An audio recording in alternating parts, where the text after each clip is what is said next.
Welcome, everyone, to another episode of the HR and Payroll 2.0 podcast. I'm Pete Tiliakis, and as always, I'm joined by the legendary Julie Fernandez. Welcome, Julie. Thanks, Pete. And I think we're going into the vet series today. I'm so excited. Yes. I'm stoked, man. This is a gentleman I have been, I admire, and I have been really wanting to have come on for a while now. I was on his show, The Strategic Veteran. I'm super excited. A veteran himself, a combat veteran, no less. Thank you so much for your service. A veteran advocate. I mean, somebody who just is laying it out there. An entrepreneur, an AI futurist, an AI executive. Just so dynamic, so many hats. Mr. Adam Peters, thank you so much for joining us here, man. Yo, thanks for having me, man. Yeah. It's really cool to hear that stuff about yourself from somebody else. I know. You made me sound so amazing on the show. I was like, oh, wow, that's me. Yeah, but right. yeah, no, you've accomplished so much, man. And I don't know how people aren't just drawn to your energy and your positivity, and what you're doing for veterans just touches my heart. And I know, all the work that I try to do with Hire Heroes, we need more of you.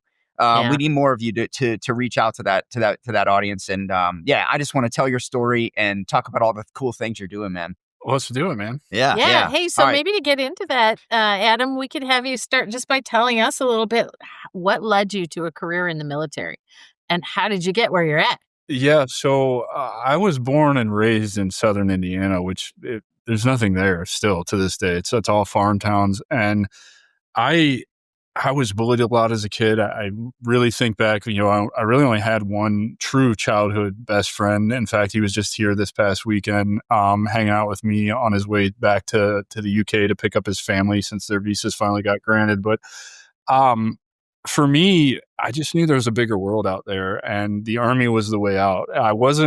I did enough in school to keep my grades up to play sports. I was a halfway decent athlete, but let's be honest, I'm in a 2A high school. Like, nobody's coming to recruit me for sports. And so, the recruiter got me, and I've actually been thinking a lot about this lately. Why did he get me? I think he got me because I've got this travel bug. So when he said, you're going to be PCS'd every 2 or 3 years, I was like, man, I'm in. Like, let me do that. Let me go see the world. Turns out my career didn't really go that way. I only had 2 duty stations, and I went to Iraq and Afghanistan a lot. But nonetheless, that's how I ended up in the military. And I was a career guy until it got cut short after almost 13 years. Ended up with a bunch of injuries from going to war so much, and couldn't do it anymore. And so was medically retired in 2015.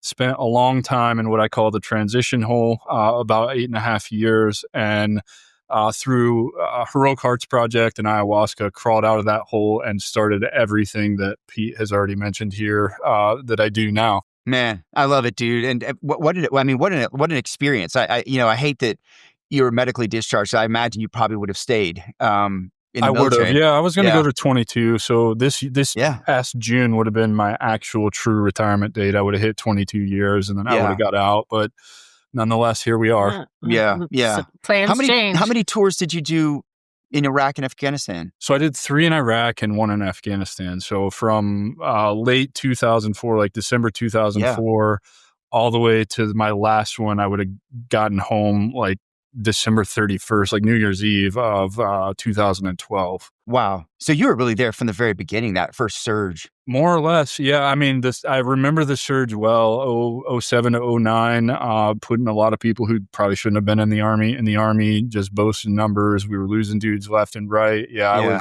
was there for all of it. My first deployment was to the Tikrit Mosul area.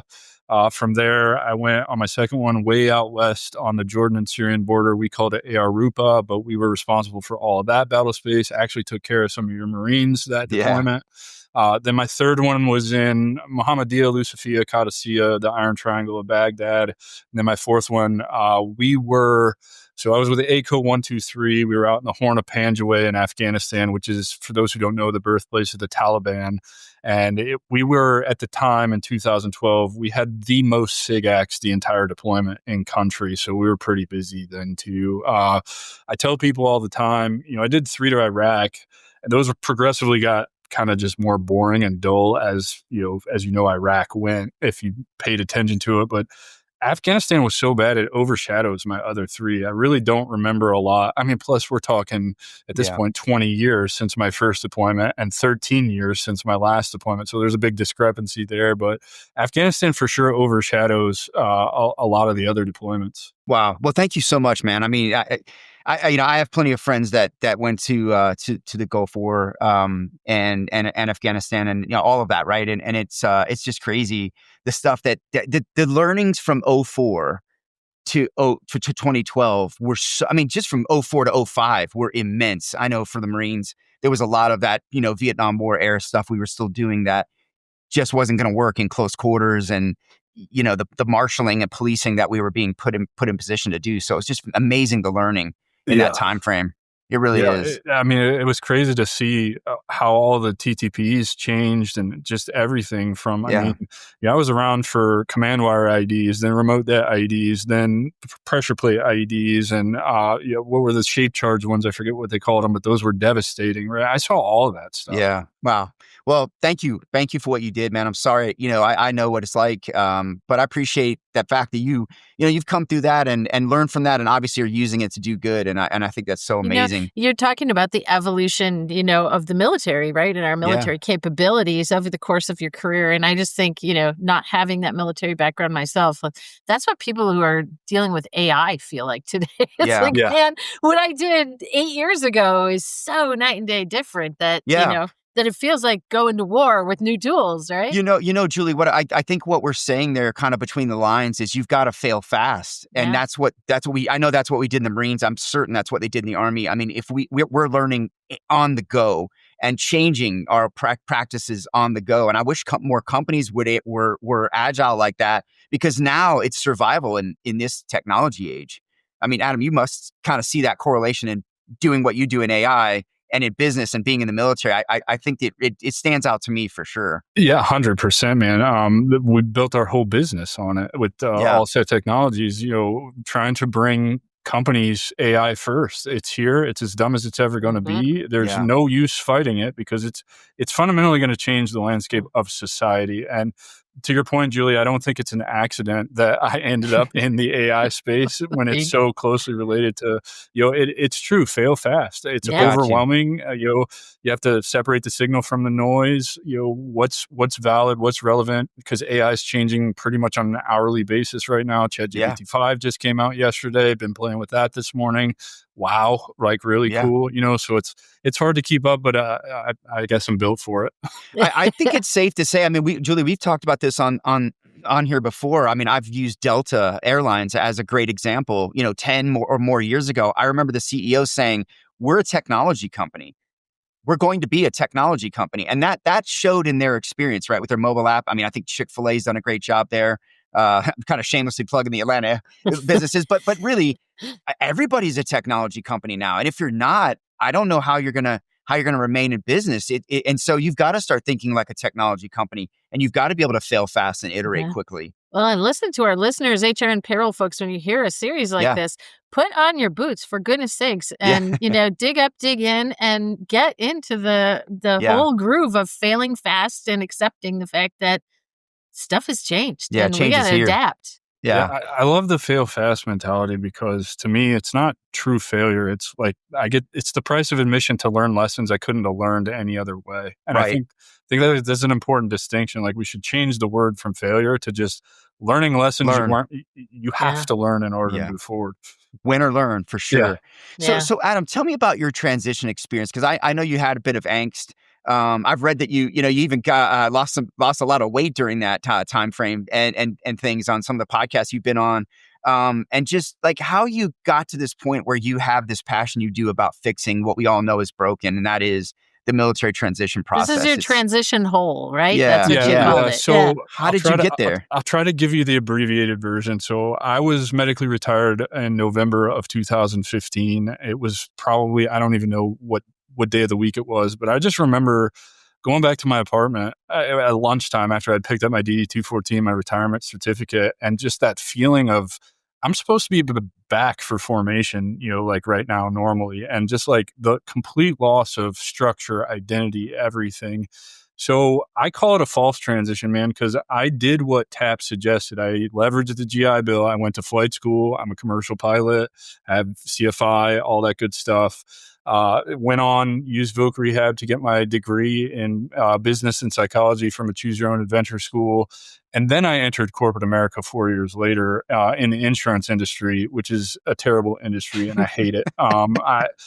I shouldn't say that because there are good people in that industry Yeah, actually doing good work, but I got on the scummy side selling final expense to seniors. So I was selling an intangible product to the poorest 1/3 of Americans in yeah, rural Tennessee, Georgia, South Carolina, and North Florida. So it wasn't easy going for me. Really quickly went broke because it was very much a system where they want to get you in almost like a kind of an MLM scam, right? Where an agent brings you in, you write business, he takes a percentage of your business, he gets more commission, and you do the same thing kind of deal.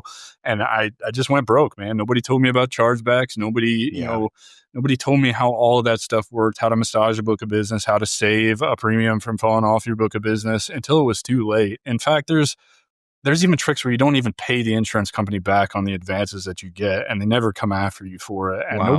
nobody taught me any of that stuff. It was like literally start knocking these doors and selling policies. And I left that. I went to work from home health insurance sales. That was going well, not nearly as lucrative, but then they turned my leads off for 10 days in a row. So no lead money. And you know how on a sales cycle like that, that's like, I'm not going to make money for a couple of months now. So you must have a health and annuities license then. I did. I let Yeah. it all lapse. Okay. I'm not Yeah. going back, man. And Yeah. there's several people out there, Julie Ison, who Yeah. keeps trying to recruit me back into the world. I'm thinking here it comes. He's going to be in the benefits. Yeah, I was. He's already getting benefits. Yeah. And I did. I had it all, man. I had life and health. I had Medicare, Medicaid. I had property and casualty. I had all of them. I was working on Series 6, 63, and 7, all that stuff. But after the work from home deal didn't pan out, I got fed up, man. And I think this is something I tell vets to do today. As an example, I printed off like 15 copies of my resume, and I just drove around Columbia, South Carolina to all the big box property and casualty insurance stores, walked in, asked for, the owner or whoever managed the office and said, "Hey, this is who I am. This is what I'm qualified to do. I'm looking for a job. Will you hire me?" I ended up with like 4 or 5 job offers that day. I chose an all-state agency for a lot of reasons that never happened. Long story short, I left that gig when I got stiffed on some commissions, and I was the only agent in the office producing. From there I haven't been in corporate America since. I made the decision that I was just done trying to do that. I started looking into the world of building a digital business and becoming an entrepreneur. To satiate that need to travel and not be in one space for too long or whatever. But I was still struggling, man. And I probably struggled for another 2 years after that.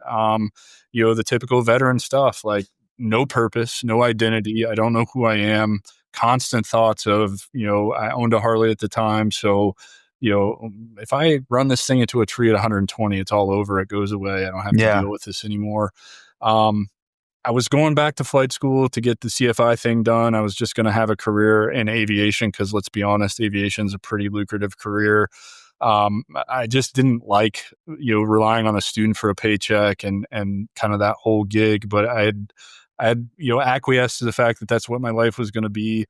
A week before my check ride to get my instructor license, I tore my bicep tendon in my left arm. And it's relevant because when you're a CFI, that check ride's done in the right seat, which means you work the throttle with your left arm. Yeah. So I ended up in the sod farm, listening to books and podcasts, cutting grass for 8 hours a day.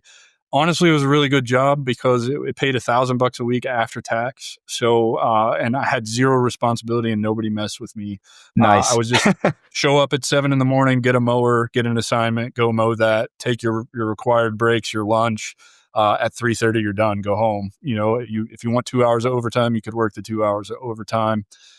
Through that, I discovered the Sean Ryan show, and nice. I heard Good show. about his experience with ibogaine and 5-MeO DMT, and I immediately started to pursue that. But here's the caveat. I don't know if I've actually said this publicly or not. Yeah.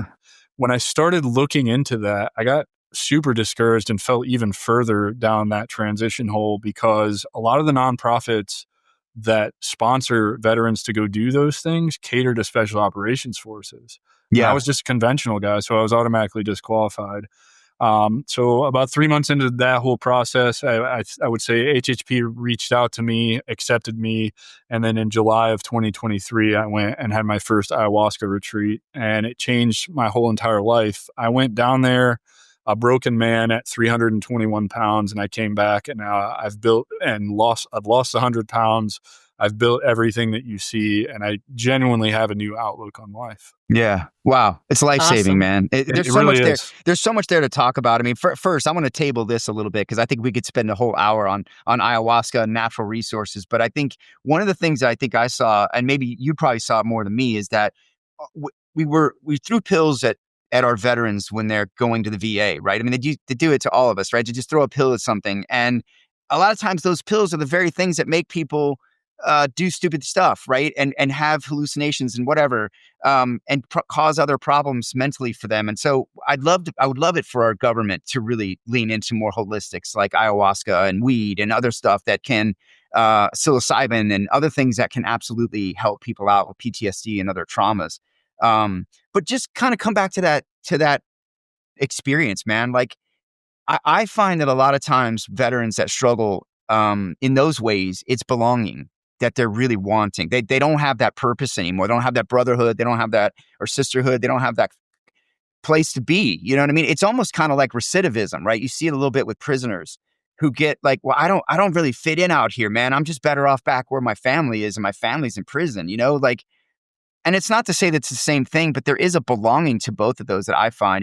Do you think that's the case for you? Yeah, man, through my podcast, and you've been on the show, and so Yeah. you know how it works. I really started analyzing all the transcripts, and what I realized is there's three main drivers of all of this. It's loss of identity, loss of purpose, and like you're talking about, loss of community or network. And the identity one's really easy to explain. Just look at how the military recruits people, typically young, from broken homes, from poorer parts of the United States. I'm not saying this is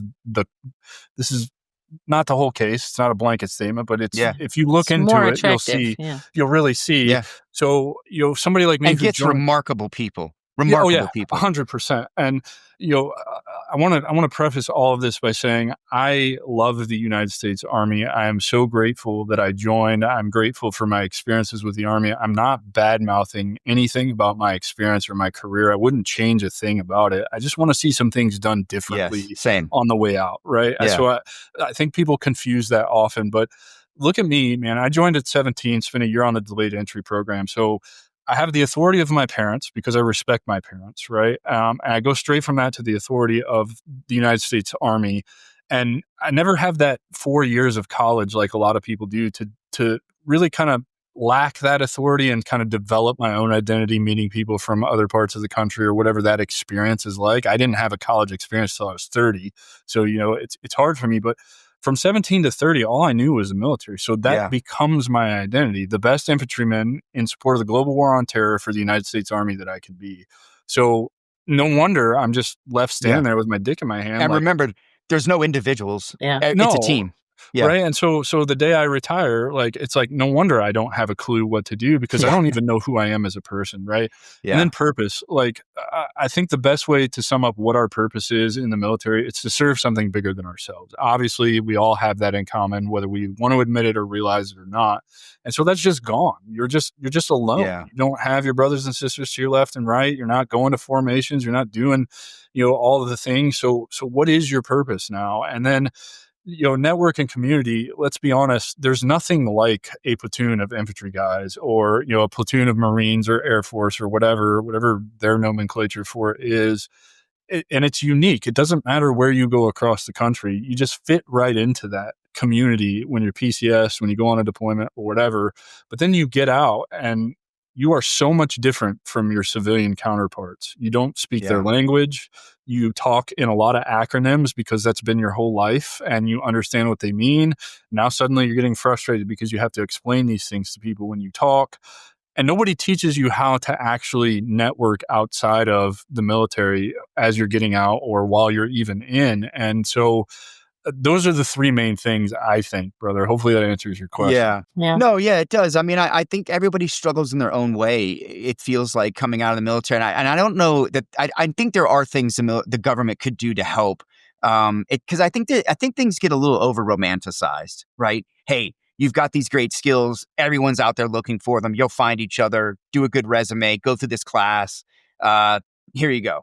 And that's not exactly the case. The problem is they're both kind of talking past each other, is what I find. The veterans don't think that they rate, or what we would say rate, right? Don't feel that they don't have the confidence in what they're bringing to the table because I don't know that system or this company's way. But in reality, they have these ridiculously great, emotional skills and leadership skills and other ways that they can quickly learn a technology and rise above pretty much everybody in the organization very easily. Team building and putting complementary skills together, which is no small task for people that are in the private sectors. That like we have to do this all the time, and we're not as well built or as well equipped or as well trained. Yeah, it's live or die in the military. Well, how many people never get any leadership training? They just get put in charge on the front lines, and that's happening so much more now in our workforce, where folks are getting promoted to be managers, and they have no experience actually leading anyone. They just know how to do the thing the most at the company. And I see this now, and this is probably an unpopular opinion, and I've said this publicly, but I think another big part of it is when we get out and we land in these spots, now we're trying to lead in rooms where mediocrity is the standard and people don't want to be led. And that's really, I think that's what contributes to a lot of the struggle. I will put some of the onus back on the veteran themselves, because the TAP program is priming people, like you said, all these high leverage skills. You're a veteran. Everybody's going to want to hire you. You should have no trouble making six figures. Congratulations, you're successful. So now they're being primed to say, okay, I should be able to fit into this role. However, that's not true, man. You wouldn't take Jeff Bezos or Elon Musk and put them in charge of an infantry company right now and say, okay, don't get anybody killed. Yeah, good luck. They're going to get everybody killed because they don't know how it operates. And you're the same way going into a company. You don't know how that company's systems operates. So you probably don't have confidence in your leadership abilities. But what you do have is those high leverage skills that's going to make you fly up that chain exponentially faster than your civilian counterparts. And I think the veteran themselves needs to take a step back, humble themselves a little bit, spend a month, 2, 3, 6, whatever it takes to learn those systems, and then outshine your civilian counterparts to land the role that you want. I don't know. That's kind of my take on it, but I really do. I see both sides of the coin. I think we're both, the civilian companies and the veteran are both playing a part in this. I hope that folks hear too frustrations. It's my brain just functions in creating parallels that I relate to that fit what you're saying and the world and the experience of a vet that I don't have. But the same frustrations happen in the civilian world with outplacement. This is your big solution for the fact that I'm riffed for my job. And, you're going to go through, like you listed the things that are part of the military placement for the transition hole. And I see all kinds of parallels to other different categories of folks in the workplace that have to be relating to what you say, even if they have no idea what it's like to be in the military. That's a great point. I think there's, like, we had Eddie Dunn on to talk about what he's doing in his organization. Love Eddie. Yeah, right. And the point there is like, we could apply the same methodologies and sort of tools to other young people coming out of the high school and mothers re-entering the workforce. There's a lot of underserved or just the whole workforce could really benefit from some of the ideas that he has for how we can help veterans. So I see that in the work that I do too. I think that's why it resonates with more than just veterans. It's my audience isn't just, obviously that's my primary audience, right? Like, because I am that, but it resonates throughout. I was invited earlier this year to go to the Insurance Sales Leaders podcast. It's a giant podcast. Yeah. They now want me to come back and speak at their yearly event next year. Like that kind of stuff, because my message resonates to everybody. And I don't know, man. I just truly enjoy, just sharing the knowledge of teaching people how to live a better life and get in tune with who they are as people, and realize that you don't have to follow somebody else's plan for you. There it is. I just heard your HR heart, Adam. There it is. That's It's in it. there. It's in I'll there. never admit it. I'll never admit it. Yeah. Oh, that's so funny. But look, so tell me, how did you end up forming the Strategic Veteran, the podcast? I think you do a little bit of consulting on there too. And then the Stronghold. Tell me about the Stronghold. So the Stronghold is something I shut down. It was Okay. a fail fast moment. I Yeah. ran it for about 8 months. A lot of people said I should start a community, collect people, put them Yeah. in there. What I discovered about the community is I'm really good at networking and connecting with people and building relationships.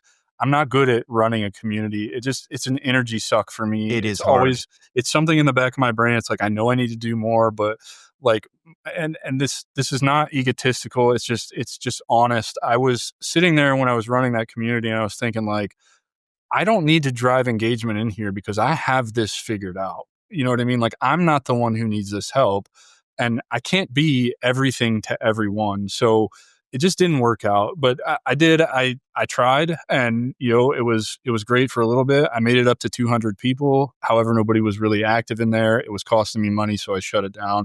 How did I get into the podcast, man? My whole journey started with one of my very best friends challenged me, like, "Hey, I know you don't like social media. I know whatever. I would challenge you to get on LinkedIn and just post every single day about something and engage with 5 people whose content speaks to you." So I was like, what do I have to lose at this point? So I did. I started posting. I think I started posting about personal branding when I didn't know anything about personal branding, then moved to SEO, then moved to UI UX design. And through doing all of that, I would get people who would reach out to me. And one of my mentors, Kobe Wecker, he's an amazing dude. He had his own SEO agency, has made a lot of money doing that, has since left that, gone out on his own, is killing it. But he messaged me. He's like, "Hey man, you seem like a cool dude. I'm a cool dude. You want to have a meeting and let's talk?" And that's just how it started. He invited me to his That's kind community. of how we met. Yeah, for sure. And I just started like going to his community meetings and like we would talk about entrepreneurship and like different things that we could be doing. And he really started helping coach me through like how to formulate a plan. And he just said, lean into the veteran thing. So I started trying to lean into that, trying to figure out what it was. And at some point it all clicked, man. It just came together. It was like, I'm tired of losing my buddies to suicide. Some of the best men and women I've ever known in my entire life. I'm tired of going to these toxic Facebook groups where people, say we need to do something to change it, but nobody gets off their ass and Yeah. does anything about it. Right. And I was like, I don't know what I'm going to do, but I'm going to figure something out. So the content started to evolve. Then Kobe challenged me to reach out to somebody in person and do like an in-person networking day. So I did that. And I met a guy over at Disney Springs. His content spoke to me. It was about email newsletters and how you can make a lot of money doing those. The first 5 minutes of that conversation with him at Disney Springs was, "Hey man, you're not the guy that's going to get his message across behind a keyboard. Have you thought about starting a podcast?" So I came home Yeah. after that 6 or 7 hours walking around master class at Disney Springs and I got started. And dude, it just took off from there. I made Facebook group posts in several veteran groups looking for guests, got my first 15 guests. After that, I have not had to do any kind of outreach to get people on the Yeah. show. Wow. I put out 130 episodes in the first year. And my calendar I still got like 40 people booked to record with. That's I have awesome. content. I mean, today is August 8th and I have content out till September 20th right now, like That's already awesome. edited and scheduled to go. And I'll tell you, the podcast doesn't have great download numbers. There's a lot of things that I don't do to market it. But what it has done for me has created so much opportunity. And Yeah. I can't overemphasize that enough. It's opened so many doors, from being a weekly presenter at Seven Eagle Skill Bridge to, at one point presenting to Legion Vets, to speaking at Vet Socials 25 next month, to being a big part of Military Creator Con next April, to you name it, man. It's created opportunity for me. Yeah. Yeah. No doubt. Purpose. It sounds like everything that was in the lost category, right? Your purpose. It links to your identity naturally. You get the networking part of it. I mean, like checked all your boxes. Right. Learning, therapy, everything. Yeah. And that's I think that's why I don't market the podcast, because I'm not here to make a bunch of money on veteran advocacy, like some VSOs out there or anything like that. I'm just here to be the guy I didn't have. Yeah. And the truth be told, the podcast is super cathartic for me as well. I get to, like our conversation, we've been to some of the same places.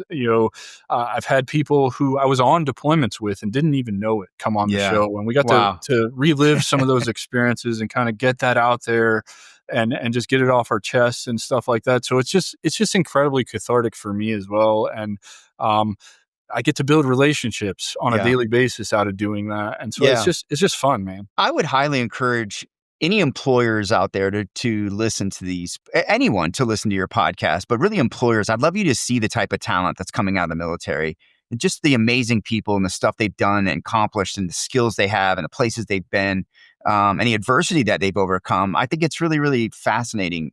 Just some of the guests. I know I was a guest, but I'm just saying a lot of great people on that show that you highlight. And I think it's just indicative of the phenomenal talent that's in this marketplace and available. 100%, man. So many good dudes and women out there doing so many incredible things. Yeah. And let's don't forget the spouses, man. This is something that I think more people need to understand. It's a sacrifice to be a military spouse. It is an absolute, they're pulling as much weight as the military veteran sometimes, especially when there's a family involved.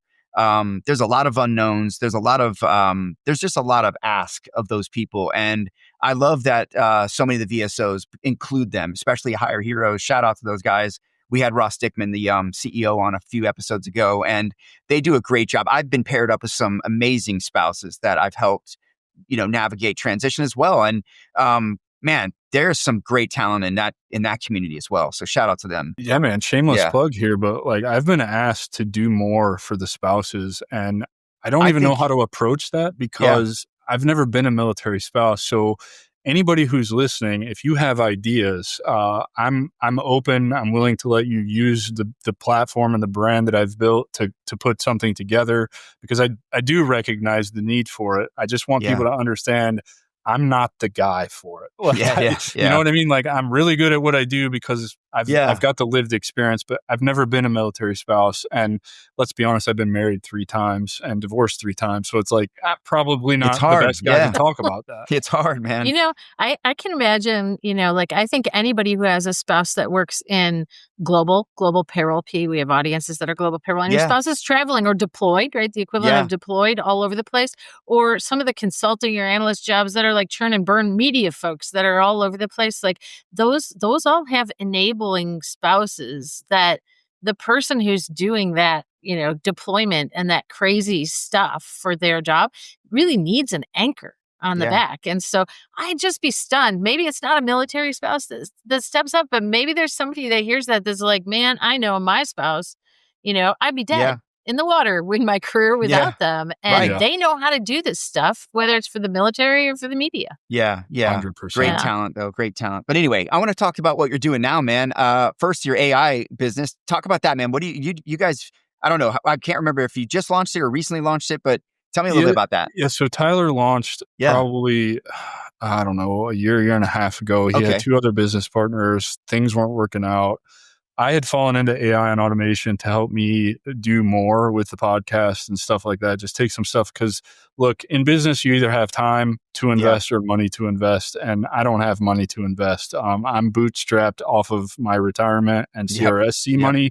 So not a lot of left over after living and some essential tools to pay people to do the things that I'm not good at or I don't want to do. So I fell into AI and automation. I've always been fascinated by AI since ChatGPT came commercially available. It's really cool to see what it can unlock for you, even as shitty as it was back then when it first came out to where it's at now. But the automation stuff, I'm a systems thinker. I like solving problems for people. And that's what I get to do when I'm building an automation is like I get to think through a workflow and triggers and different steps that need to be taken and see how it all works together. So essentially what we do at Allset Technologies is we're trying to get all small to medium-sized, particularly veteran-owned businesses to be AI-first companies. And we do that through, looking at your workflows, identifying your problems and how AI and automation can integrate into those to either save you time, money, or usually both, by taking and returning hours of your time back to you on menial tasks that could just be automated and insert some AI and some human in the loop into them. Yeah.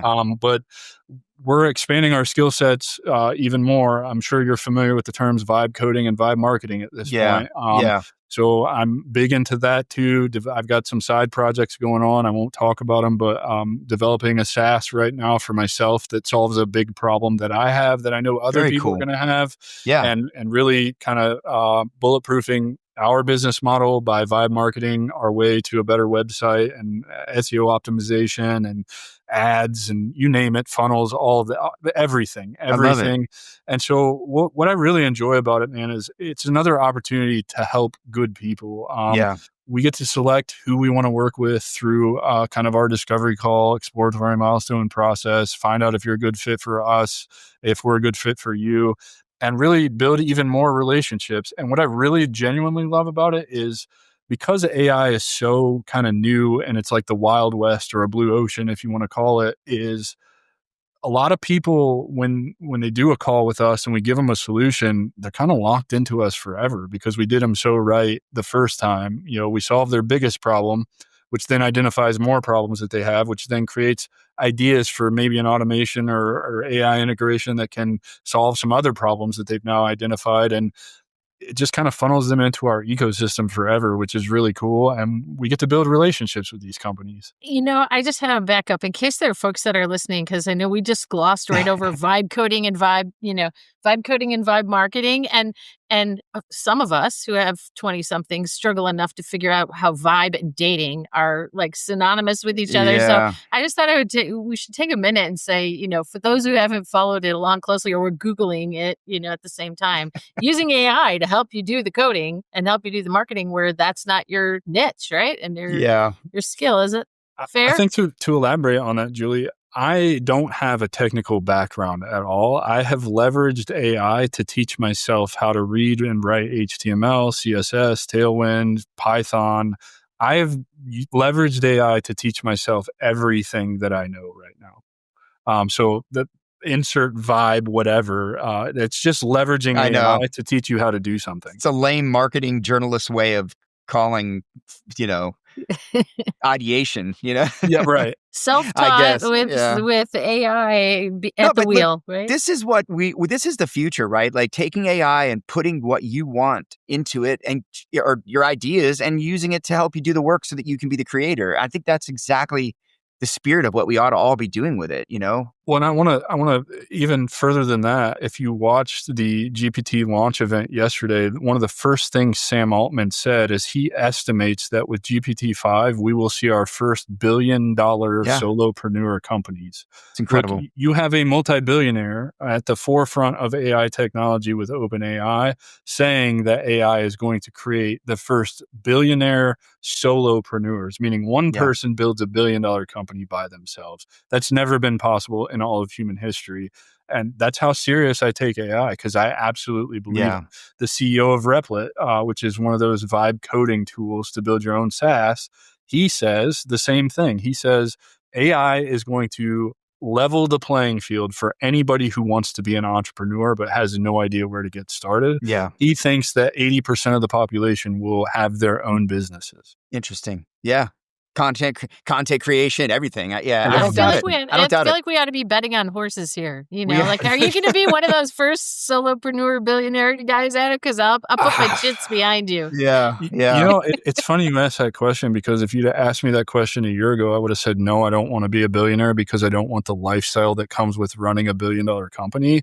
But seeing where all these tools are going, I'm not going to rule it out. Yeah, And technically, I wouldn't be a solopreneur because Tyler is my partner. So, but Okay. close enough, Duo, right? Like, dynamic duo. yeah, a duo $1 billion company. I mean, it would be cool. Sorry, to take us back around a little bit, do you think the military's doing enough, or the government, VA, whatever, is doing enough to skill veterans along this lines of being able to really push these No. or are they behind still? They're still behind. Yeah. Look, neither is private sector, neither is Yeah. public sector, and less Right. public sector, right? I mean, like it's the individual's motivation that's going to get you there I right mean, Yeah. now. I think there's something to these skill bridges. I think those are amazing, but let's be honest, those are outside companies coming in and partnering with skill bridge programs. You've got Yeah. IVMF, which is incredible. They have some Google cybersecurity, Google AI stuff that veterans can take advantage of. But I don't think DOL, the Department of Labor, and the VA and the third entity DoD aren't doing enough because they Yeah. don't care. They're not. I've heard it a million times. My haters will tell me, shut your mouth. I know. The military is in the business of training war fighters. They're not in the business of training civilians. And it's like, well, the counter argument to that is your greatest recruiting tool is your nation's veterans. And there's zero incentive for GWAT guys, especially, Yeah. to push people into the military. Look how we've handled all of this. The suicide epidemic is out of control, and it's Yep. way higher than 22 a day.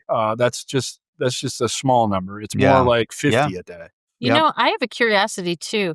Just like is happening in the private sector, folks who have an interest and an inclination to these things are going to approach it from a personal motivation, hobby, whatever perspective as well. And so, the military can say, I prepare and entertain you for this, just like any business will say, I'm training and you're preparing you to do payroll or whatever it is. And we're going to have folks on the side that are driving themselves to figure things out and have Yeah. side gigs, micro retire, like all kinds of stuff is happening, whether we, the military or the public sector, likes it or not. Yeah. It really Agreed. is. Agreed. Yeah.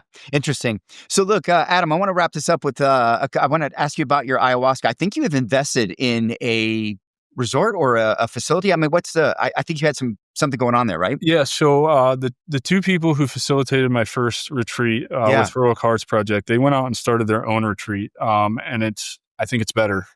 It's got a lot of elements that I really appreciate that make it even more transformational. They Yeah. reached out to me in January.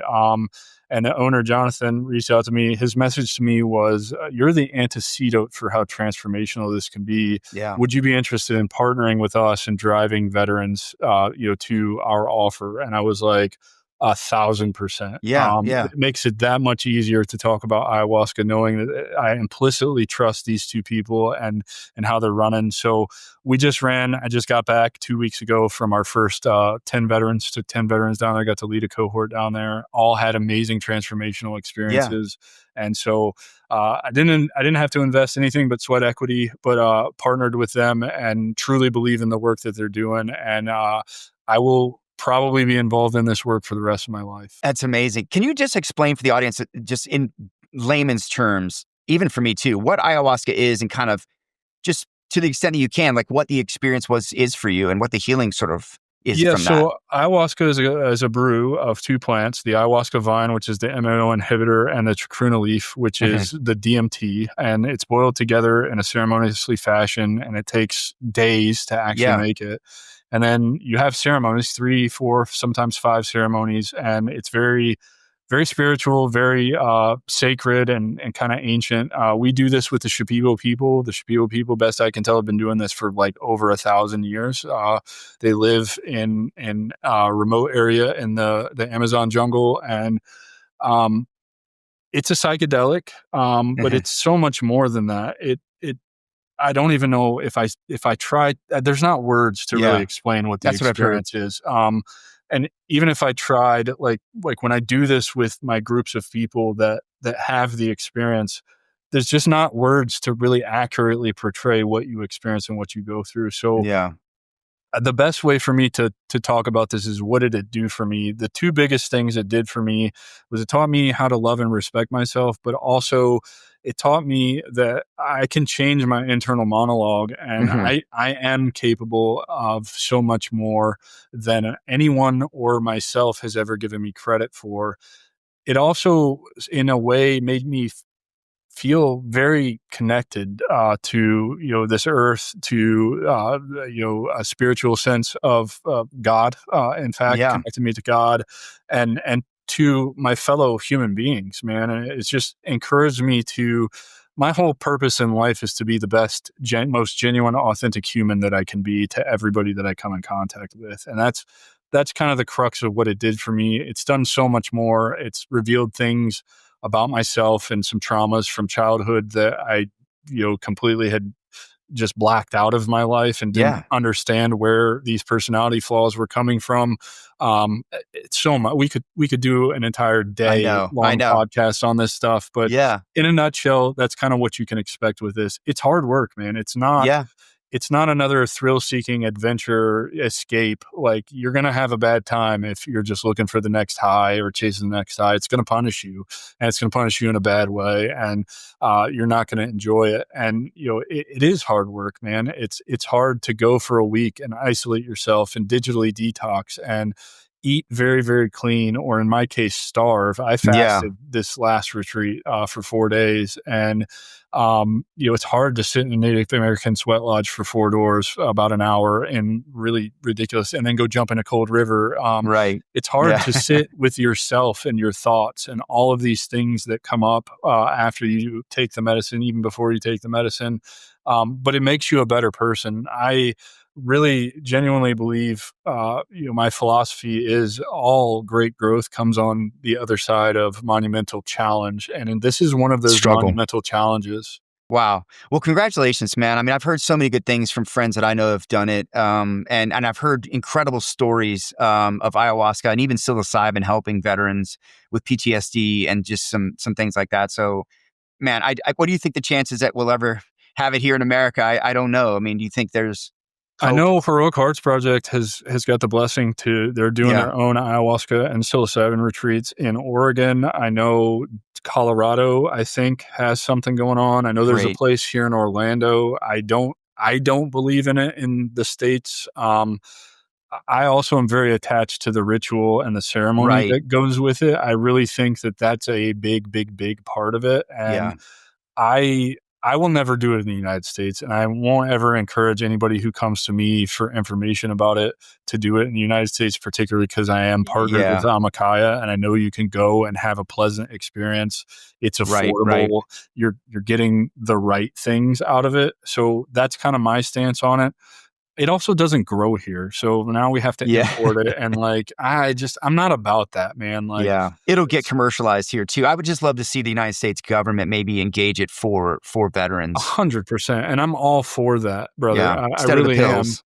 Yeah. Well, anything. And so they were so over-dependent as a society on Yeah. just masking things. And what you're talking about is revealing and opening up and uncovering and letting go, replacing We do it, and we something do the pill old for thing to something new. veterans just Yeah. sort of at scale. You know what I mean? Just here, go away, take a pill. I You'll be would say fine. everywhere. Yeah. True. Yeah. Beyond. True. And True. what they don't tell you is those mental health meds that they put you on, it could take up to 9 years to find the right, combination. Yeah.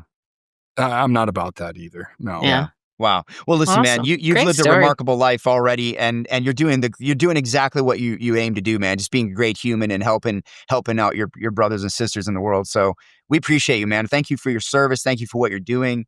We're rooting for you. I want to see what you can do with your AI. I'm going to come to you for some things I want to do with my business. So maybe I'll be a customer. We could learn a few things. We appreciate you. We appreciate you. Look, man, how can people get in touch with you? What's the best way? I'll throw all your links out, but what's the best way you can get in touch with you? Yeah, man. The best way, probably LinkedIn DMs is probably the easiest way. That's my main platform. In fact, it's pretty much the only platform. I don't have a following on any other platform, or my website, thestrategicveteran.com. Don't judge me. It's out of date. I'm one-man operation right now. So that's one of the projects I'm vibe marketing my way through right now. Is teaching myself how to update my website with Claude Code. Well, I got a good developer for you if you need one, man. He's a good guy. So I'll get you hooked up if you need that. But yeah, my website and LinkedIn is the best way to get in touch with me. And please tune into the podcast, share it with people. I don't want anything out of the podcast other than it to reach the right people and people. I created it with the idea that, like, when I was in my darkest place, scrolling and watching nothing but YouTube, if I would have saw a show like mine and seen that I wasn't alone in what I was going through, it would have helped me snap out of that faster. That's the only ask I've got, man, is just share the podcast with everybody. And if you know a veteran who's struggling, look, Pete will tell you, I answer all of my DMs. I don't have a virtual assistant. I'm a real human who has real problems just like everybody else. And I am approachable. I still I give so much of my time to doing this. Yeah, likewise. If I can ever help, you can reach out to me. But Adam, your gift is your authenticity, my friend. That's right. It's rare. The It's labor rare. of love. You just can't miss it. It shines bright. Yeah, we appreciate it. Listen, to wrap this up, I just want to thank everyone. Thank you, Adam, for joining us. Julie, thank you as well. Thank you to the audience. And look, as we always say, the best way to help us out here at the show is subscribe, share, like, comment, all that. All the engagement helps us out. And just know we got a lot in store coming for you in 2026. And we hope you stick and stay with us. So we will see you guys next time.